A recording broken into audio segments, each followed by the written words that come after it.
नमस्कार आप सभी को।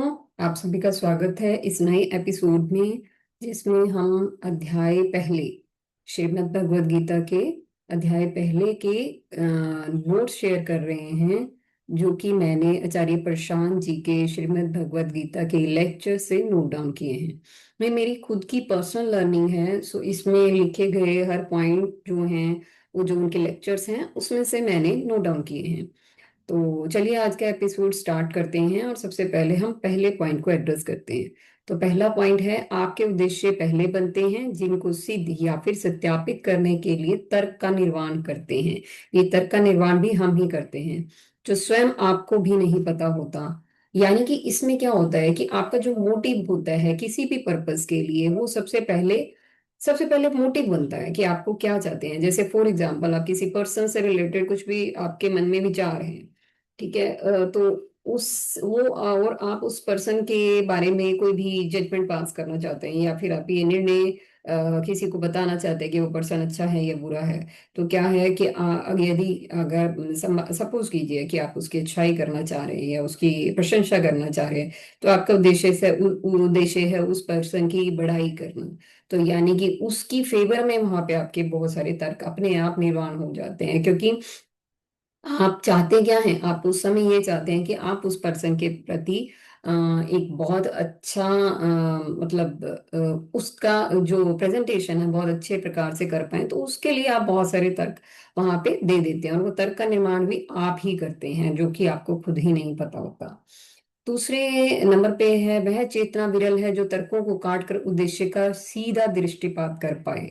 अब देखिए, ये अपने आप में एक साइंटिफिक पॉइंट है। आप समझिए, यदि आप पिछले एग्जाम्पल को ही हम दोबारा लेते हैं, जो हमने लिया कि यदि हम किसी इंसान की बड़ाई करना हमारा उद्देश्य है, तो हम उसके बारे में बहुत सारे तर्क दे देते हैं कि वो ये काम अच्छा करता है, या फिर उसके अंदर ये क्वालिटीज हैं।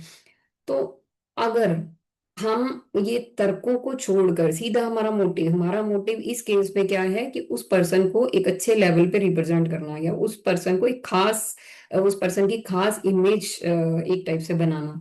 तो यहाँ पे अगर हम उन तर्कों को हटा दें और मेन अपना मोटिव सोचे कि हमारा मोटिव ही यही है कि हम उस पर्सन की एक अच्छी इमेज पेश करें, तो वो कहते हैं कि वो जो चेतना है, वो जो कॉन्शियसनेस है, वो बिल्कुल अलग होती है, विरल होती है।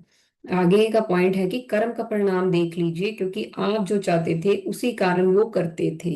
यानी कि आपका अब आज अगर आपका कोई भी कर्म आपने किया और उसका जो रिजल्ट है वो अच्छा नहीं आया, तो आप किसी दूसरे को दोषी नहीं कह सकते हैं या दूसरे को दोषी नहीं मान सकते हैं, क्योंकि जो भी परिणाम आज आप देख रहे हैं, तो वो उसी का ही रिजल्ट है जो आप चाहते थे।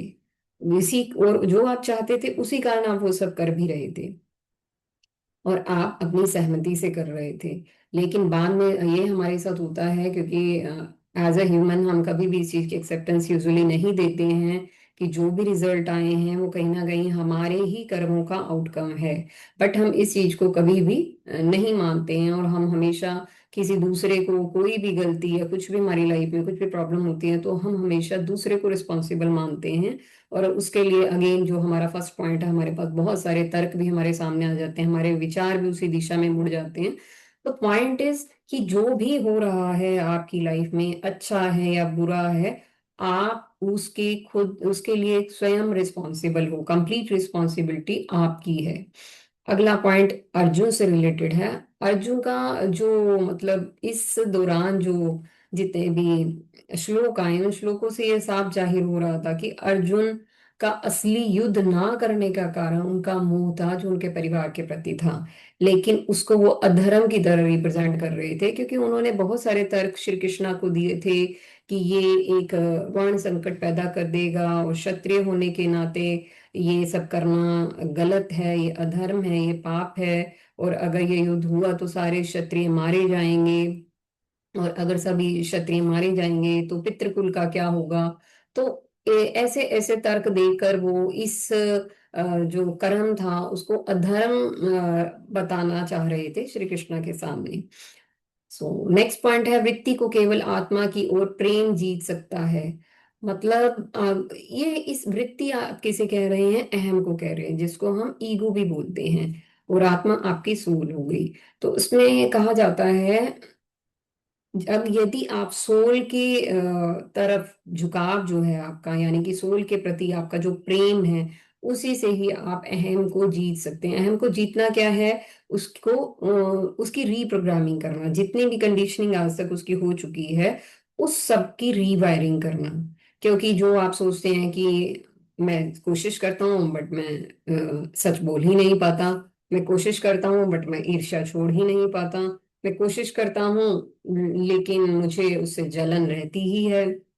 ये सब चीजें कहाँ से आ रही हैं? ये सब आपके अहम की कंडीशनिंग हो चुकी है। तो यानी कि अगर आप चाहें इन सबको क्लियर करना चाहें तो आपको फिर से क्या करना पड़ेगा? इसकी रीप्रोग्रामिंग करनी पड़ेगी।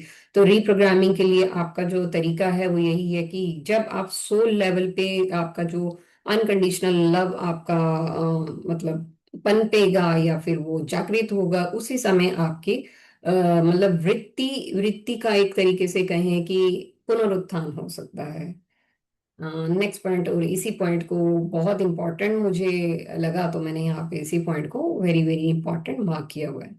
नेक्स्ट इज, अर्जुन तो हम सब हैं लेकिन कृष्ण का सानिध्य हमको चुनना है या नहीं, ये हमारा निर्णय है। अब यहाँ पे हम सबको अर्जुन क्यों रिप्रेजेंट किया गया, हम सबको अर्जुन क्यों बोला गया, ये श्लोक के माध्यम से ही मैं आपको बता रही हूँ। और मैंने इनिशियली ही आपको कहा था कि मेरी संस्कृत बहुत अच्छी ना होने के कारण मैं उन श्लोक के प्रोनाउंसिएशन नहीं कर रही, क्योंकि गलत प्रोनाउंसिएशन करने से बेहतर है कि वो प्रोनाउंसिएशन मैं ना करूं। तो श्लोक में ही ऐसा आया है जिसमें ये एक तरीके से समझाने के लिए मतलब आचार्य प्रशांत जी बता रहे हैं कि अर्जुन तो हम सभी हैं। मतलब धर्म संकट हम सबके सामने होता है, कोई ऐसा प्राणी नहीं होता जिसके सामने ऐसी सिचुएशन ना आए जब उसको अपनों का ही सामना करना पड़े, वो सभी के साथ होता है। तो अब इसमें इम्पोर्टेंट पॉइंट क्या है कि जैसे कि अर्जुन को साथ मिला था श्री कृष्णा का, तो उन्होंने वो चुना था, अर्जुन ने वो साथ चुना था। उन्होंने मतलब अपने लिए श्री कृष्ण का साथ, और दुर्योधन ने उनकी सेना। तो कहीं ना कहीं वो चुनाव अर्जुन का निजी चुनाव था। तो यही चीज हमारे सामने है कि अब हमें श्री कृष्णा का सानिध्य चुनना है या नहीं। श्री कृष्णा यानी कि डिवाइन पावर, सुप्रीम पावर, आपका सोर्स, यानी कि हमें सोर्स से कनेक्शन बिठाना है या नहीं, ये निर्णय पूर्णतः हमारा खुद का है। नेक्स्ट पॉइंट, सिद्धांत के अनुसार मनुष्य मुक्ति के लिए पैदा होता है और व्यवहार के अनुसार मुक्ति पाते किसी को देखा नहीं गया। देखिए ये बिल्कुल सत्य है।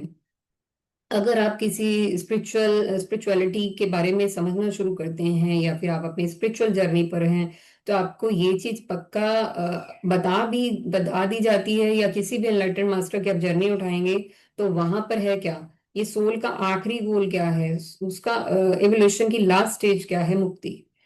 सोल धीरे धीरे धीरे धीरे इवोल्व होती है और फाइनली उसको क्या चाहिए होता है, मुक्ति। मुक्ति क्या है? जीवन मरण, इस रिसाइकलिंग प्रोसेस से इसका एंड, तो वही आपकी मुक्ति है। लेकिन अगर हम व्यवहारिक तौर पर देखें तो हमने किसी को ऐसा मतलब किसी की मुक्ति पाते मतलब इस टाइप से नहीं देखा। यानी कि अगर हमारी फिजिकल आइज से हम कहें कि हाँ ये मुक्ति क्या होता है, तो हम फिजिकल आइज की फॉर्म में इसको नहीं रिप्रेजेंट कर सकते, क्योंकि ये एक आंतरिक मतलब इसे कहेंगे ये कि इनर जर्नी है और एक इनर प्रोसेस है, और ये बहुत ही सूक्ष्म प्रोसेस है। तो आप इसको फिजिकल वर्ल्ड या फिजिकल आइज या आपकी ज्ञानेंद्रियों के मुताबिक इसको रिप्रेजेंट नहीं कर सकते, ये बेहद ही सूक्ष्म प्रोसेस है। तो वही यहाँ पे बताया गया है कि सिद्धांत जो आपका है एक्चुअल में क्या है, आपको मुक्ति ही पानी है। हर सोल का फाइनल स्टेज मुक्ति ही है। ऐसा नहीं है कि हम इस संसारिक मायाजाल में फंसे रहेंगे। ये है कि अगर हम फंसे रहेंगे हम ज्यादा समय ले लेंगे, बट फाइनली करना हम सबको एक ही काम है, फाइनली हम सबको मुक्ति की ओर ही बढ़ना है। नेक्स्ट, काया ध्यान रखती है जो मेरे पास है उन्हें न मारो। देखिए ये बात कही गई है अर्जुन के संदर्भ में, क्योंकि अर्जुन इसी चीज के उसमें फंसे हुए हैं कि सामने वाले मेरे अपने हैं, मैं उन्हें नहीं मार सकता। तो ये इसके बारे में क्या कहा गया है कि काया, काया यानी कि आपकी जो फिजिकल बॉडी है वो इस चीज का ध्यान रखती है कि जो आपके अपने हैं उन्हें मत मारो। क्योंकि ये पशुता के मुताबिक भी उस श्लोक के जरिए बताया गया है कि पशु भी अपने समुदाय को नहीं मारता, कोई भी जानवर अपने परिवार के किसी भी सदस्य को नहीं मारता। और दुर्योधन और अर्जुन भी एक ही काया के थे, एक ही काया मतलब एक ही परिवार के थे। तो नेक्स्ट इज विचार गंभीरता का चोला पहन लेते हैं परंतु वे आते वृत्ति से ही हैं। विचार, अब ये बहुत गहरा पॉइंट है, विचार गंभीरता का चूल्हा। देखिए कभी कभी आप ऐसा देखिएगा कि कोई भी टॉपिक में आपकी कन्वर्सेशन है और कन्वर्सेशन के एक हिस्से में आप अपने अपने आप को रिप्रेजेंट करना चाह रहे हैं या अपनी बात रखना चाह रहे हैं, तो देखिएगा कभी कभी ऐसा होता है कि आप अपने थॉट को ना बहुत ज्यादा मतलब इंटेंस वे में रिप्रेजेंट करते हैं। लेकिन वो रिप्रेजेंट हो क्या रहा है, वो वहां पर भी रिप्रेजेंट आपका ईगो ही हो रहा है। वहां पर भी आपकी वृत्ति ही है जो काम कर रही है, वहां पर आपका अहम ही है जो काम कर रहा है। सपोज किसी व्यक्ति के बारे में आपने उसके ये साबित करना है कि वो इंसान बुरा है, तो वहां पर आप जितने भी पॉइंट अपनी साइड से रखेंगे उसको बेहद बेहद इंटेंस फॉर्म में आप रखेंगे। और उस समय मतलब अगर हम इसको अहम के पर्सपेक्टिव से सोचें या ईगो के पर्सपेक्टिव से सोचें, तो हो क्या रहा है कि आपका ईगो इवेंचुअली साबित ये करना चाहता है कि वो इंसान बुरा है, वो इंसान सही नहीं है। इसीलिए उसकी सपोर्ट में वो जितने भी थॉट रिलीज करता है, वो सारे के सारे थॉट कैसे होते हैं, बहुत इंटेंस होते हैं। तो यहाँ पे इसी चीज को रिप्रेजेंट या इसी चीज को समझाने की कोशिश की गई है कि विचार गंभीरता का चोला पहन लेते हैं। मतलब आप कभी भी देखिएगा कि कोई भी बात अगर बड़ी ही गंभीरता से कही गई हो तो उसमें वजन आ जाता है। तो होता क्या है, तो अगेन वो हो क्या रहा है, आपका अहम कोई बात को रिप्रेजेंट करना चाह रहा है, इसीलिए उसने विचारों के जरिए उसको रिप्रेजेंट किया और विचारों में उतनी ही गंभीरता को डाला। तो बेसिक साइंस यहाँ पे ये निकल के आ रही है। आगे आता है, धर्म को अधर्म घोषित कर धर्म से भागना आसान हो जाता है। ये पॉइंट अपने आप में बहुत गहरा पॉइंट है। आप देखिएगा कभी भी आपके सामने कोई भी ऐसी सिचुएशन आती है जब आपको लड़ाई तो धर्म की करनी है, लेकिन आप आप उसका सामना नहीं करना चाहते क्योंकि आप उससे बचकर निकलना चाहते हैं, क्योंकि बचकर निकलना ज्यादा सही है बजाय के सच के साथ खड़े होकर युद्ध लड़ना या सच के साथ खड़े होकर किसी भी पॉइंट के लिए बोलना। क्योंकि वो बोलना इतना आसान नहीं होता।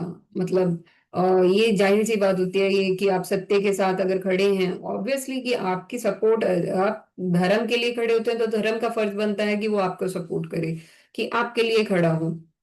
वो तो चीज जाहिर है।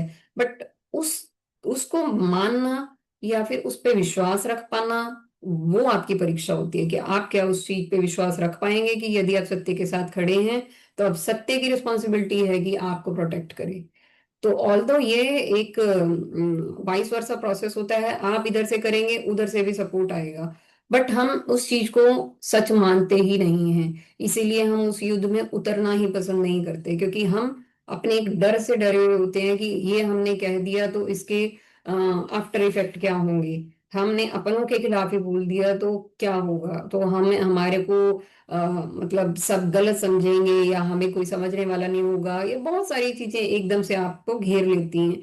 इसीलिए ज्यादातर हम क्या करते हैं, हम वो रास्ता चुनते हैं जिसपे हम अपने ही तर्क वितर्क के जरिए धर्म के काम को अधर्म घोषित कर देते हैं। हम यही करते हैं, धर्म के लिए कुछ तर्क देकर उसे गिरा देते हैं और अधर्म के लिए कुछ तर्क देकर उसे उठा देते हैं।